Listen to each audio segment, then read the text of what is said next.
ኑ በጣም ቀላልና ክራንች የሆነ ፖቴቶ አብረን እናዘጋጅ።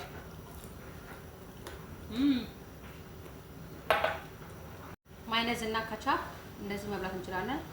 አሁን ወደ ስራ የምንፈልገውን ያህል ድንች እናመጣና እንልጣለን።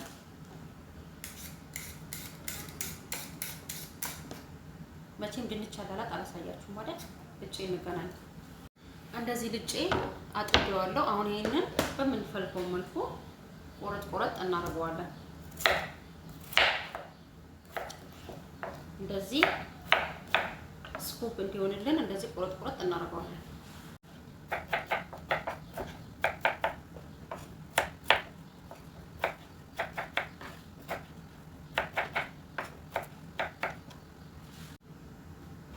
እንደዚህ ከትፌ ጨርሻለሁ። ድስት ውስጥ ጨምርና ይሄንን 10 ደቂቃ ያህል ብቻ አቀቅለዋለሁ። በደንብ ሙክክ ብሎ መብሰል የለበትም። ኦቨናችን ውስጥ ስለሚበስል የሞቀ ውሃ ይሄንን ጋዜ ለጥጄ 10 ደቂቃ በኋላ እንገናኛለን። ቀዝቃዛ ውሃ መጨመር ትችላላችሁ፣ ችግር የለውም። የሞቀ ውሃ ከዛ እንገናኝ። እስከዛ ድረስ ደግሞ እንደዚህ ባትራ እናመጣና ኦሊቭ ኦይል እንጨምራለን። ከዛ ይሄንን ኦቨናችን ውስጥ ጨምረን በደንብ አድርጎ እንዲሞቅልን እናደርጋለን። በደንብ መሞቅ አለበት። ድንቼ ከ10 ደቂቃ በኋላ እንደዚህ ደርሷል። ምን አደርጋለሁ? ነሻ ጨምርበታለሁ። እንደዚሁም ጨው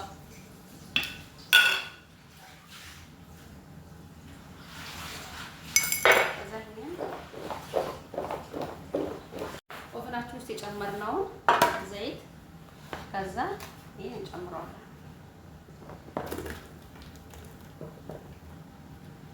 ሁሉንም እንጨምርና ይሄን እናደባልቀዋለን።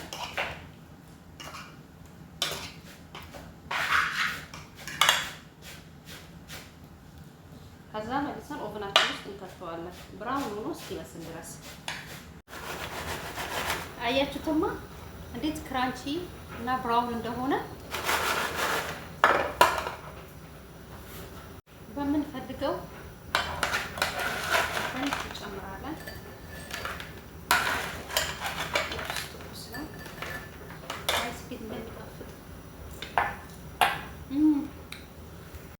አዩትማ እንዴት እንደሚያምር በጣም ክራንቺ ነው። ዋው! ከፈለግን ከቻፕ እና ማይነዝ እንደዚህ አዘጋጅቻለሁ። በዚህ መብላት እንችላለን። በጣም ነው የሚጣፍጠው ጋይስ።